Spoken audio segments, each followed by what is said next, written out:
Alors, bienvenue, nouveau départ ce matin. Un beau dimanche, une belle fin de semaine, un beau week-end. J'espère que vous en avez profité pour vous reposer, pour prendre du temps en famille maintenant qu'on le peut. Et encore une fois, merci de nous recevoir chez vous. Et juste avant de commencer mon message, j'aimerais remercier les gens qui sont en première ligne, jour après jour, ici, à l'Église Nouveau Départ, où on sert à peu près une centaine de familles à toutes les semaines. Merci en particulier à Santi qui est au téléphone sans arrêt à répondre, à rappeler les gens. Maman Ruth, Nathanaël, Nicholson en particulier, ma fille Rebecca qui vient nous donner un coup de main, Jessica, Rosemary, tellement. Et maman Vesta, qui est là aussi, et j'en oublie probablement parce qu'il y a tellement de gens qui viennent nous donner un coup de main. Donc, merci d'être cette Église avec une main tendue, cette Église avec une main de compassion, une main qui donne espoir, une main qui déverse l'amour de Christ à travers ses paniers. Donc, un gros merci. Claudia aussi, qui me vient à l'esprit. Donc, merci encore pour d'être le ciel ouvert pour ces gens qui viennent chercher de la nourriture semaine après semaine. Donc, nous sommes dans le dernier message de cette série qui s'est intitulé Éternel. Et nous allons ce matin parler de la mort, parler de l'enfer et parler du ciel. Pourquoi? Parce que je crois qu'il n'y a pas d'éternité sans ces aspects. Et j'ai lu une citation cette semaine en faisant mon message. En 1973, dans une interview à Paris Match, Françoise Sagan déclarait ceci: « Ce que je trouve infect, c'est de mourir un jour. Sincèrement, je ne trouve pas cela convenable. On vous donne plein de cadeaux que sont la vie, les arbres, le soleil, le printemps, les enfants, et l'on sait qu'un jour, on va vous les enlever. Mais mon désespoir vient de là en grande partie. » Et c'était quelques semaines ou quelques mois, je crois, avant son décès. Et il n'y a pas d'éternité sans mort physique. Il n'y a pas d'éternité sans mort corporelle. Et je crois que c'est une des raisons, parce que Dieu ne veut pas qu'on meure sans lui. Et c'est une des raisons, je crois, qu'il a placé Ecclésiaste, chapitre 3, verset 11, et cette pensée de l'éternité en nous. Ecclésiaste 3.11 nous dit « Dieu fait toutes choses belles en son temps. Il a implanté dans le cœur de l'être humain le sens, la pensée de l'éternité. Et pourtant, l'homme est incapable de saisir l'œuvre que Dieu accomplit du commencement à la fin. » Et l'œuvre que Dieu accompli du début à la fin, c'est une œuvre de rédemption. C'est une œuvre de salut. Depuis la promesse de Genèse chapitre 3, verset 15, jusqu'au sacrifice de Jésus. C'était la préparation de notre rédemption. C'était la préparation pour la rémission des péchés, pour le pardon de nos péchés. Et l'homme ne saisit pas, ne comprend pas cette œuvre de grâce, cette œuvre d'amour de Dieu envers l'humanité. Cette pensée de l'éternité avait pour but de rechercher Dieu et de rechercher l'éternité avec lui. Mais l'ennemi de nos âmes, le diable, a tordu cette pensée de l'éternité en faisant croire à certaines personnes que l'éternité sans Dieu est une partie de plaisir pour l'éternité. Freddie Mercury, chanteur du groupe Queen, dans une interview juste avant sa mort, on lui a demandé « Est-ce que tu penses que tu iras au ciel? » Et il a dit ceci, et c'est hallucinant de voir l'ignorance de cet homme qui était idolâtré à travers le monde. Il a dit ceci: « Oh non, je ne suis pas intéressé d'aller dans un endroit fade et plate. Je vais plutôt aller en enfer où il y a un paquet d'amis qui m'y attendent et ça sera vraiment plaisant de se joindre à eux. » Et j'ai pris une photo que Nathanaël va mettre sur diapo. C'est une parade où on promouvoit l'enfer. Et c'est marqué sur les pancartes, vous allez le voir, « Going to hell and proud ». Je m'en vais en enfer et j'en suis fier. Et si vous regardez cette photo vraiment attentivement, vous allez voir que c'est tous des jeunes et qui portent des chandails. Je m'en vais en enfer et j'en suis fier. Et pourtant, Jésus ne parle pas d'un lieu de plaisir, ne parle pas d'un lieu où ça sera plaisant, où ça sera le fun. Matthieu 13,50 nous dit, « Ils jetteront les méchants dans le grand feu, là ils pleureront et grinceront des dents. » Donc c'est un endroit horrible et Jésus va le décrire dans plusieurs façons où le ver ne s'arrête pas de dévorer, le feu ne s'éteint point, les pleurs n'arrêteront jamais. Et donc cette pensée de l'éternité que Dieu a semée dans nos cœurs a été tordue. Mais Dieu désire nourrir cette pensée. Et nous qui avons compris le salut en Jésus, avons saisi cette pensée, avons saisi l'éternité. La pensée de l'éternité vient du cœur d'un Dieu rempli de grâce et d'amour, et non du cœur du diable qui est rempli de haine et de malice. Si la pensée de l'éternité vient vraiment du cœur de Dieu, eh bien la pensée de l'éternité devrait être source d'encouragement et de persévérance pour le peuple de Dieu. La pensée de l'éternité nous révèle que nous allons vivre éternellement.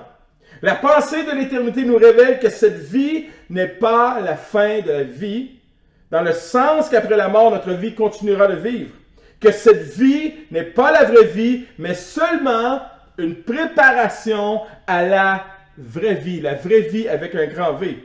Et si Dieu a pris soin de déposer en nous la pensée de l'éternité, c'est avec le désir de nous attirer à lui, afin que nous puissions expérimenter après notre mort physique la vie éternelle avec lui.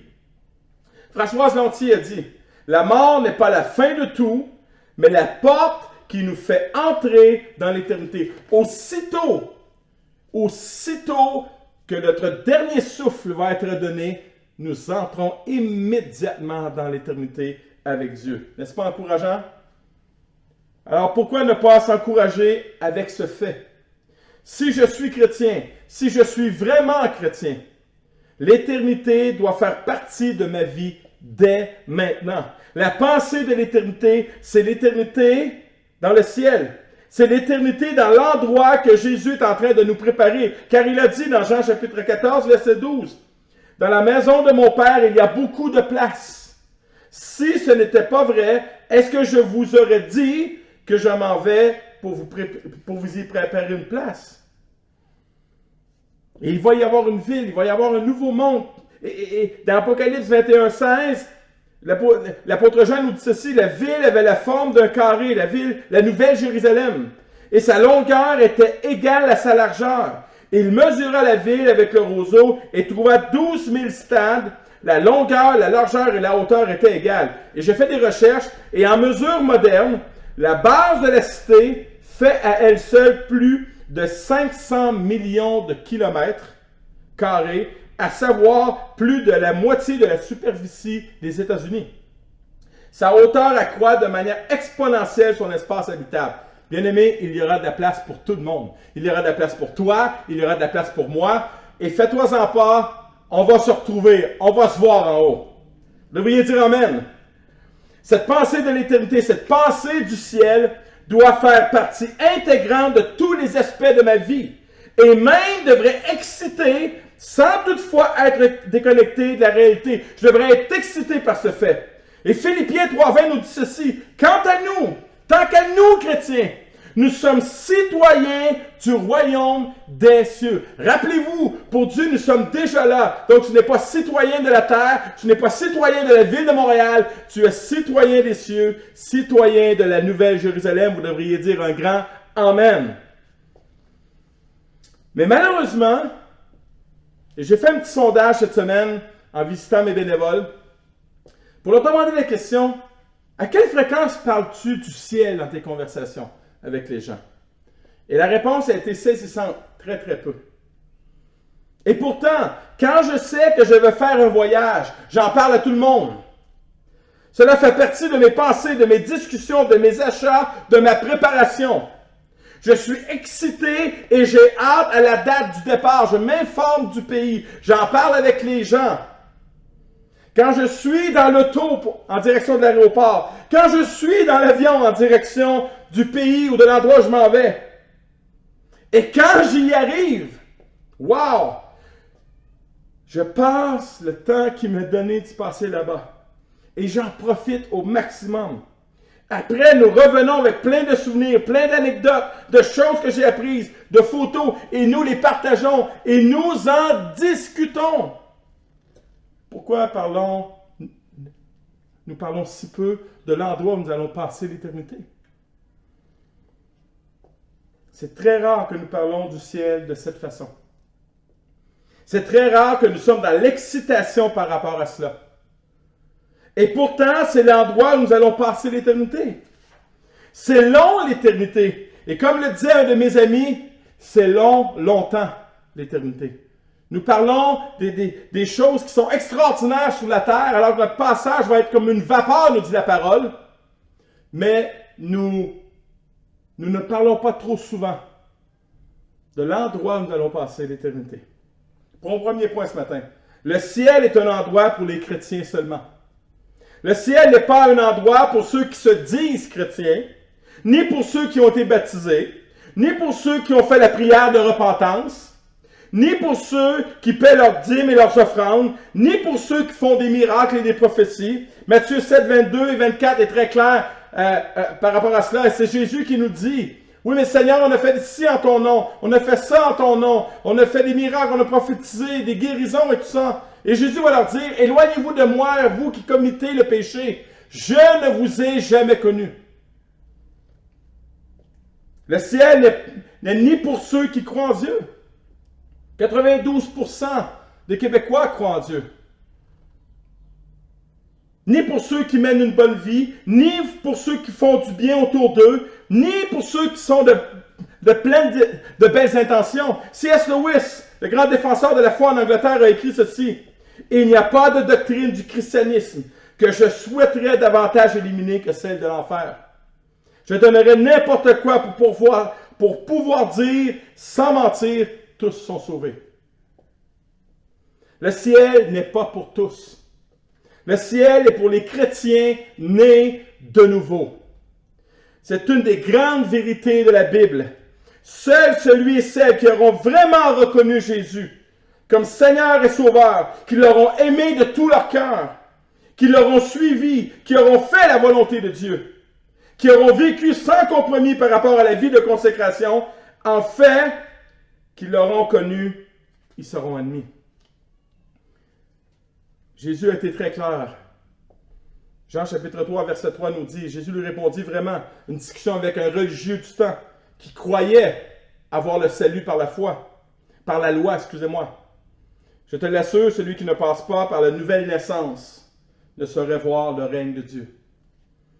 La parole dit que je suis responsable de vos âmes. En tant que pasteur, je suis responsable pour chacune de vos âmes. Alors ce matin, je dois vous parler avec vérité, avec clarté de ton éternité.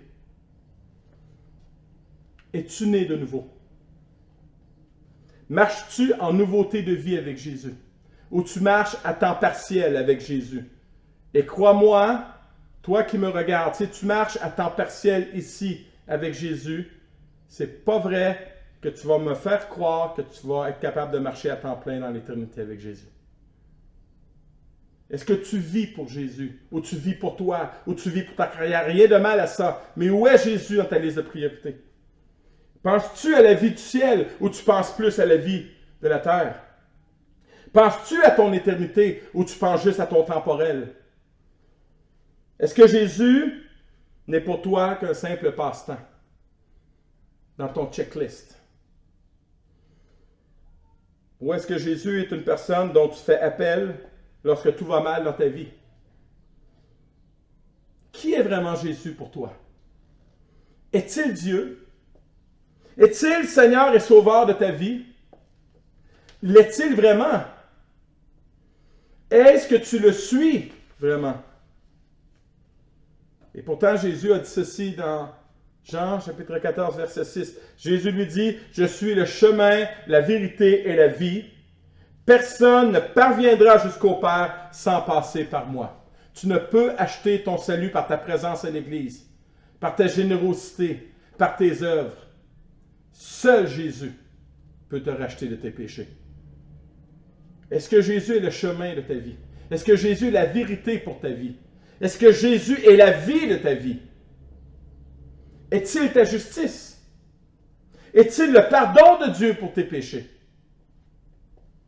Ne te laisse pas berner par un soi-disant salut, par toutes sortes de choses qui sont en dehors de Jésus-Christ. Et j'aimerais ce matin juste faire une pause à mon message. Pour toi qui me regardes, peut-être que j'ai semé le doute. Peut-être que j'ai semé la peur. J'aimerais te dire ce matin que Dieu veut te sauver, que Dieu veut te consacrer, que Dieu veut te mettre à part. Tout ce que tu as à faire ce matin. Je ne veux pas te faire la prière de repentance, car elle n'est pas dans la Bible, la prière de repentance. Mais ce que je peux te dire, c'est que tu dois demander pardon à Dieu, te repentir de tes péchés, c'est-à-dire faire demi-tour de ce que tu vis présentement et de t'engager à suivre Jésus. À dire, oui, Seigneur, viens dans ma vie vraiment cette fois-ci comme Seigneur et Sauveur de ma vie. Et si tu fais ce choix, tu es sauvé. Ce matin, viens à lui. Viens à lui. Consacre ta vie à Jésus. Ton éternité en dépend. L'exemple que je peux te donner, c'est mon expérience aux douanes américaines il y a 1 an et demi, où je suis arrivé aux douanes avec mon passeport. Et pendant des années, j'ai eu un dossier criminel qui n'est pas réglé encore. Et pendant des années, ils m'ont laissé passer.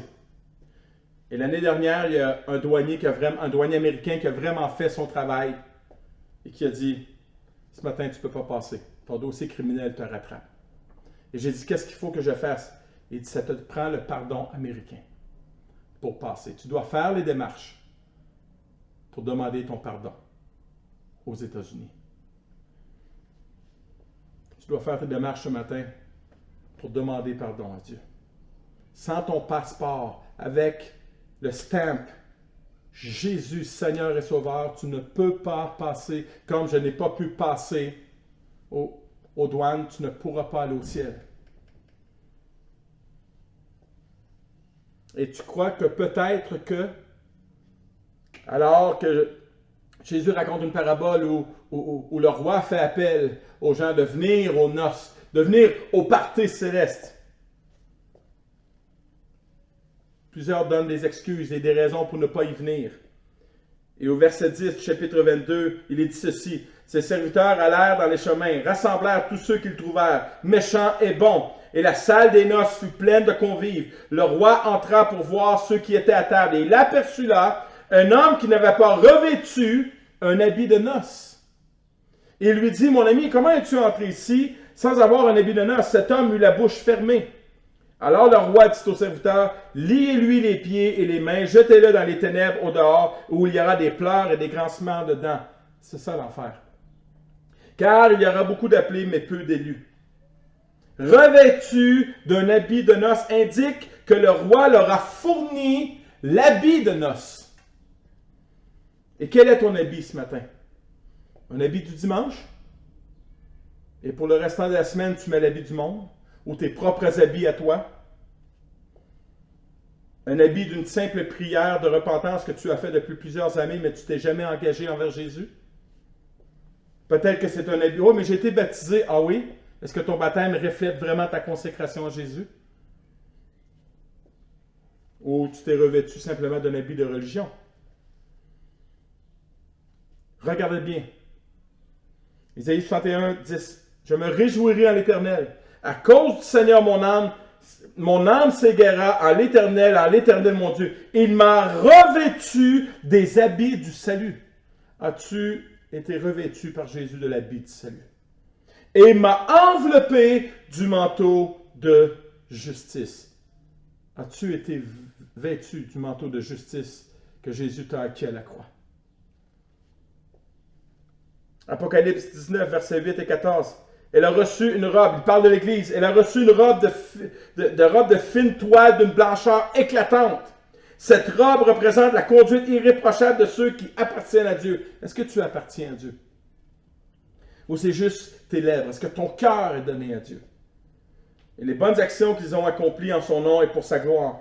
Les armées célestes, vêtues de fin lin d'une blancheur éblouissante, le suivirent sur des chevaux blancs. Ce matin, je relance encore l'appel pour toi. Suis-tu Jésus? Es-tu vraiment sauvé? As-tu vraiment remis tes péchés au pied de la croix? Et es-tu reparti avec le salut que Jésus t'offre? Mon ami, fais ce choix. Ton éternité en dépend ce matin. Ton éternité en dépend ce matin. L'endroit où tu vas passer l'éternité dépend de ta décision ce matin. Mon deuxième point, le ciel est un endroit, un royaume centré sur Dieu. Si ma vie n'est pas centrée sur Dieu ici et maintenant, comment est-ce que je pourrais penser qu'elle soit centrée sur Dieu et dans le ciel? Et il y a un message totalement contraire à ce que la parole de Dieu enseigne. Ou la philosophie de ce monde, c'est pense à toi, pense à ta carrière, pense à ton travail, fais ta vie comme tu l'entends. Ce n'est pas ce que la parole de Dieu enseigne. Si Dieu n'est pas ma priorité ici, il ne peut pas être la priorité dans le ciel, dans l'éternité. Si son royaume et sa justice n'est pas ma priorité ici, comment pourrait-elle l'être au ciel? Matthieu, chapitre 6, verset 33. Cherchez premièrement le royaume de Dieu et sa justice. Un royaume centré sur Dieu. Un royaume centré sur sa sainteté. Nous devons vivre ici ce que nous allons vivre dans le ciel. Bien-aimés, nous avons besoin de la réaliser pleinement ce matin. Les choses et les principes de ce monde n'entreront pas dans le royaume de Dieu. Certains artistes, certains acteurs, certains chanteurs, certaines chansons, certaines équipes de sport que nous idolâtrons n'entreront pas dans le royaume de Dieu. Et je ne dis pas que c'est mal. C'est toute une question de priorité de valeur. Certaines chansons que nous écoutons n'entreront pas dans le royaume de Dieu. Certains de nos comportements que nous faisons, certaines paroles que nous disons, certaines pensées que nous avons n'entreront pas dans le royaume de Dieu. Certaines envies que nous avons n'entreront pas, certaines même jalousies n'entreront pas dans le royaume de Dieu. Certains péchés que nous aimons tant pratiquer n'entreront pas dans le royaume de Dieu. En fait, tout ce qui ne glorifie pas le nom de Dieu n'entrera pas dans le royaume de Dieu. Alors pourquoi ne pas vivre selon les principes de ce royaume maintenant? Pourquoi ne pas faire ce que nous allons faire dans le royaume? Le louer, le bénir. Pourquoi ne pas dire, ne pas chanter ce que nous allons dire et chanter dans le royaume? Pourquoi ne pas être libre de la même liberté que nous allons voir dans le royaume? Tout sera centré sur Dieu. Qu'est-ce que tu attends? Qu'est-ce que nous attendons pour centrer? Qu'est-ce que j'attends pour centrer ma vie sur Dieu? Pourquoi? Parce qu'au ciel, tout sera centré sur sa volonté. Matthieu 6,10 nous dit que ta volonté soit faite sur la terre comme au ciel. C'est sa volonté qui va régner au ciel. Tout sera centré sur son amour. Jérémie 31,3 nous dit « Je t'aime depuis toujours et pour toujours. C'est pourquoi je reste profondément attaché à toi. » Vis dans son amour. Ne doute plus jamais de son amour. Vis dans le même amour que tu vas expérimenter au ciel. Vis maintenant, expérimente maintenant cet amour. Je te conserve ma bonté, ma bienveillance. Et c'est pourquoi je t'attire par l'affection. Laisse-toi attirer par l'affection que Dieu te porte. Pourquoi ne pas aimer Dieu et les autres comme nous allons le faire dans le royaume de Dieu au ciel? Celui que tu n'aimes pas, celui avec qui tu as la difficulté, tu n'auras pas le choix de l'aimer dans le ciel. Alors pourquoi pas le faire ici maintenant? Pourquoi ne pas vivre le ciel maintenant? Le ciel sera centré sur sa présence. Matthieu 28,20 nous dit « Et voici, je suis avec vous tous les jours jusqu'à la fin du monde. » Pourquoi ne pas expérimenter cette présence maintenant de la même façon que nous allons l'expérimenter dans le ciel? Sur une plaque d'une maison, on peut lire ceci. « Invité ou non, Dieu est présent. Reconnu ou non, Dieu est là. » C'est ce que j'appellerais une présence indéfectible, solide. Dans le ciel, tout sera centré sur sa puissance. J'ai joint deux versets ensemble. Tout est possible à celui qui croit que rien n'est impossible à Dieu. Nous allons être centrés sur sa puissance. Pourquoi ne pas nous centrer sur sa puissance dans le Maître? Aujourd'hui, que rien n'est impossible à Dieu, que tout est possible à celui qui croit. Dans le ciel, nous allons être centrés sur sa ressemblance. Romains 8, 29, car ceux qu'il a connus d'avance, il les a aussi prédestinés. Tu cherches une destinée à ta vie, la voici. Dans le mot prédestiné, il y a le mot destiné. A aussi prédestiné à être semblable à l'image de son Fils, afin que son Fils fût le premier-né entre plusieurs frères. Wow! Je suis appelé à ressembler à Jésus. Je suis appelé à ressembler à Jésus de la même façon que je vais lui ressembler dans le ciel. Pourquoi ne pas expérimenter pleinement son royaume et sa justice maintenant, tout de suite, comme nous allons le faire quand nous serons au ciel? Pourquoi ne pas vivre le ciel maintenant? Maintenant! Et l'apôtre Paul l'avait compris. Il le dit dans ce sens dans Philippiens chapitre 3, versets 12 et 14. Ce n'est pas que j'ai déjà remporté le prix ou que j'ai déjà atteint la perfection. Mais je cours. Paul ne marche pas, il court pour tâcher de le saisir, puisque moi aussi j'ai été saisi par Jésus-Christ. As-tu été saisi par Jésus-Christ? Frère, sœur, je ne pense pas l'avoir saisi, mais je fais une chose. Alléluia! Oubliant ce qui est en arrière, oubliant mes échecs, oubliant ce que j'étais, oubliant celui qui persécutait l'Église. Oh, je me porte vers l'avant et je me porte vers ce qui est en avant. Je cours vers le but pour remporter le prix de la vocation céleste de Dieu en Jésus-Christ. Oh, l'apôtre Paul nous le dit en ce sens. Ne croyez pas, Philippiens, ne crois pas que je sois parvenu jusqu'au but, mais je ne pense pas avoir déjà remporté la palme. La perfection est encore devant moi. Mais je fais une chose. Je cours vers devant. Je n'atteindrai jamais la perfection. Mais c'est un but à atteindre pour moi. Parce que je veux atteindre le but pour lequel je vais vivre dans l'éternité. Mon troisième point. Le ciel est l'endroit des plus jamais. Apocalypse 21, chapitre 2, versets 2 et 5. Et je vis la ville sainte, et celui qui est assis sur le trône dit, voici, je fais toutes choses nouvelles. Tout ce qu'il y a de plus beau ici-bas sur terre sera amplifié par l'infini dans le ciel. Tout ce qu'il y a de meilleur ici-bas sera amplifié par l'infini dans le ciel. Rien ne peut ici-bas être comparable aux choses nouvelles qui prendront place dans le ciel. Et quelquefois, quand on voit un paysage, un coucher de soleil, souvent j'entends, et même moi je l'ai dit, c'est paradisiaque. C'est paradisiaque, c'est incroyable comment c'est beau. Bien aimé, ce n'est rien à côté de la beauté que Dieu nous prépare dans le ciel. Oui, absolument, admirons la création de Dieu, admirons les étoiles le soir, admirons un coucher de soleil, admirons des montagnes. Mais ce n'est rien de comparable. Quand vous admirez quelque chose ici-bas sur la terre, essayez d'imaginer. Wow! Mais qu'est-ce que ça va être dans le ciel? Ça devrait être tellement une source d'encouragement pour moi et pour vous. Là, dans le ciel, nous aurons tout ce que nous aurons besoin d'avoir. Rien ne nous manquera. Nous n'aurons plus jamais... Oh, wow! Je disais, c'est l'endroit des plus jamais. Bien-aimé, dites-le après moi. Là où tu es, il n'y aura plus jamais d'inquiétude. Plus jamais de nuit blanche. Plus jamais de doute. Le lieu des plus jamais.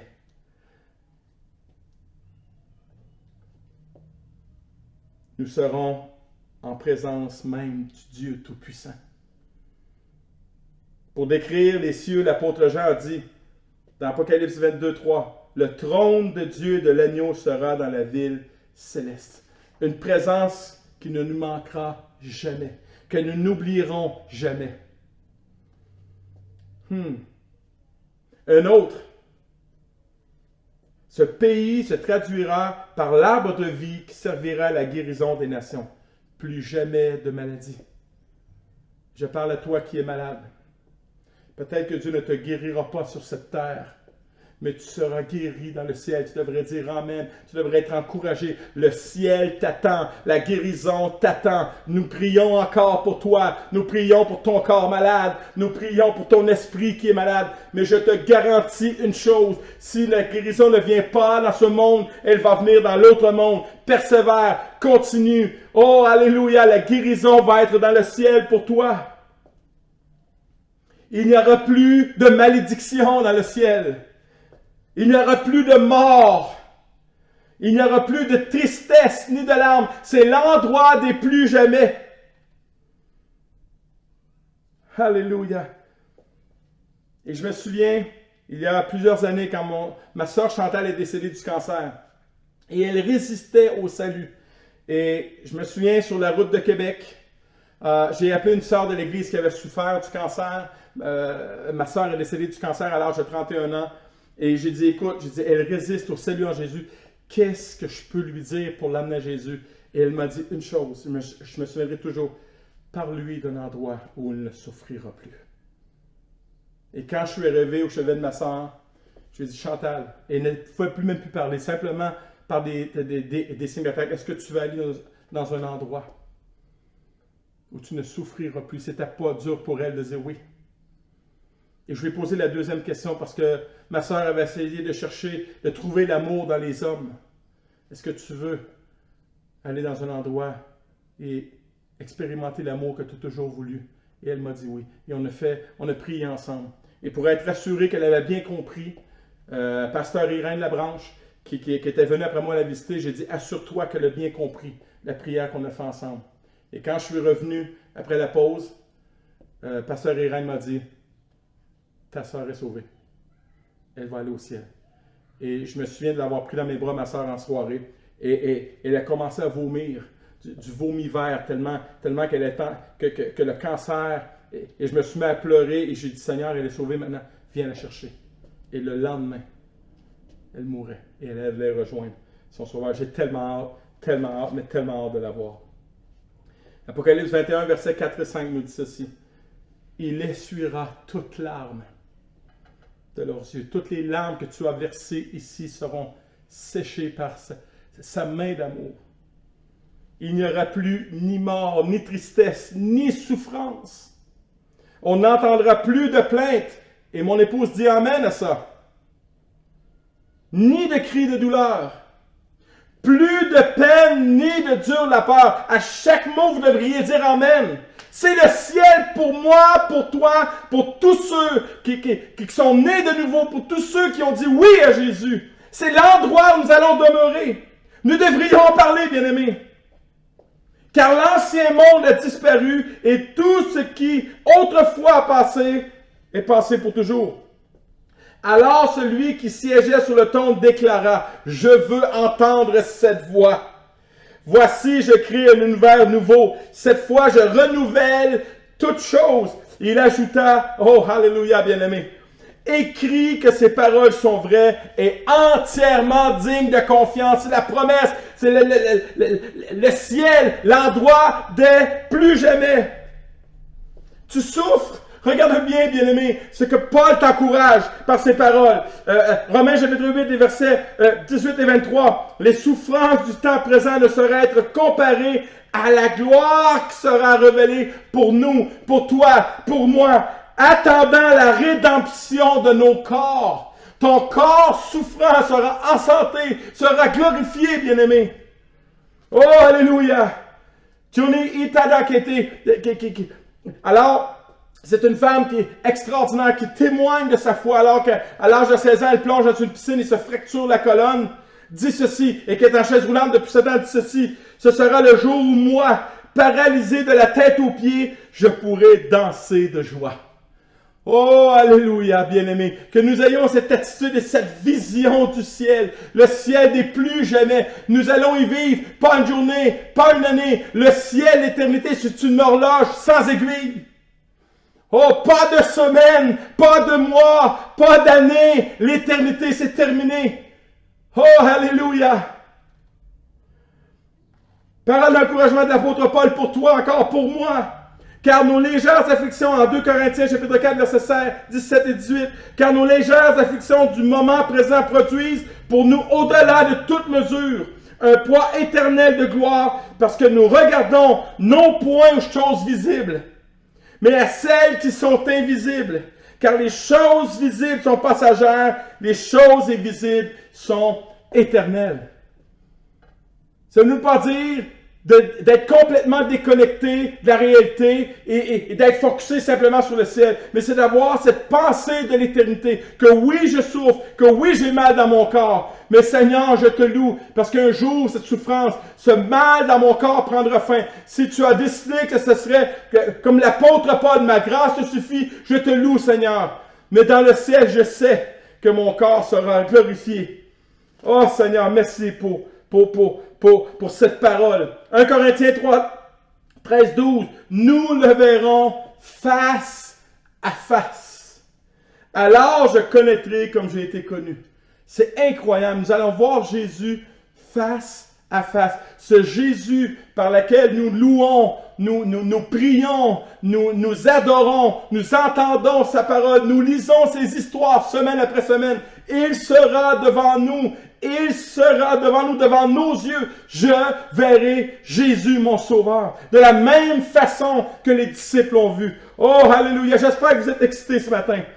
Et je finis avec mon message avec ce même passage pour t'encourager, bien-aimé. Il essuiera toute larme de leurs yeux. Et peut-être que tu es là présentement et que tu pleures. Il va essuyer tes larmes. Il n'y aura plus ni mort, ni tristesse, ni souffrance. On n'entendra plus de plaintes, ni de cris de douleur. Plus de peine, ni de dur labeur. Car l'ancien monde a disparu et tout ce qui fut autrefois a passé pour toujours. Alors celui qui siégeait sur le trône déclara, « Voici que je crée un univers nouveau. Cette fois, je renouvelle toutes choses. » Il ajouta, « Écris que ces paroles sont vraies et entièrement dignes de confiance. » Bien-aimés, incroyable. Ça clôture cette série éternelle. Bien-aimés, nous devrions parler de cet endroit plus souvent. Nous devrions nous parler de cet endroit plus souvent. C'est tellement encourageant. Mais nous devrions aussi parler de cet endroit à ceux qui ne connaissent pas Jésus.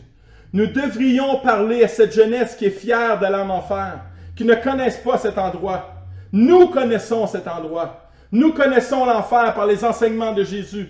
Nous connaissons le ciel par les enseignements de Jésus. Bien-aimés, l'évangélisation, c'est l'éternité. Si tu connais quelqu'un qui ne connaît pas Jésus, parle-lui. Parle-lui d'un endroit. Parle-lui d'un endroit merveilleux qui s'appelle le ciel, l'endroit des plus jamais.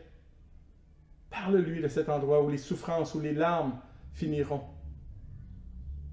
Bien-aimés, c'est une série qui pour moi a été enrichissante. Et je veux prier en finissant que le Saint-Esprit nous aide à expérimenter et à vivre cette éternité maintenant. Dans notre pas encore, pour Dieu nous sommes déjà là, mais dans notre pas encore, que nous puissions expérimenter, vivre ce que nous allons vivre, bien imparfaitement, ce que nous allons vivre dans le ciel. Prions. Seigneur, merci pour cette série qui a été tellement enrichissante pour moi. Merci pour ta parole. Merci pour chaque frère, chaque sœur qui m'écoutait. Merci pour cette personne peut-être qui n'avait jamais vraiment pris une décision de te dire oui et de te suivre. Un salut, Seigneur Dieu, en Jésus-Christ. Seigneur Dieu, je prie pour le salut de mon quartier, pour Rosemont. Je prie pour cette ville, mon Dieu, 4 millions d'habitants qui sont ici. Plusieurs millions ne te connaissent pas. Plusieurs millions se dirigent en enfer. Mais nous voulons, Papa, que tu puisses nous donner ce zèle, cet encouragement, ce courage de parler de ce lieu, un pays appelé le ciel, l'endroit des plus jamais. Papa, je prie pour que notre Église, nous puissions expérimenter le ciel sur la terre, dans nos temps de louange, dans nos temps de prière, dans nos temps d'adoration, dans nos temps où nous partageons ta parole. Papa, merci pour cette série. Merci, mon Dieu, de nous attendre. Merci de nous avoir préparé une place, mon Dieu. J'ai tellement hâte d'aller te rejoindre. J'ai hâte de voir cette mer qui est d'une clarté cristalline. J'ai hâte de voir ces fruits mûrs, ces fruits purs, ces fruits qui goûtent le fruit. J'ai hâte, Papa, de te voir face à face. J'ai hâte de t'entendre de mes oreilles. Oh, j'ai hâte de te serrer dans mes bras. J'ai hâte de voir ma petite sœur Chantal. J'ai hâte de voir tous mes frères et sœurs bien-aimés qui sont partis avant moi te rejoindre. Oh, Papa, quel endroit tu nous prépares. Oh, Papa, que tu puisses nous inspirer, nous imbiber de ton esprit, afin que nous puissions expérimenter l'éternité, cette pensée de l'éternité dans le maintenant. Dans le nom de Jésus, nous t'avons prié. Amen.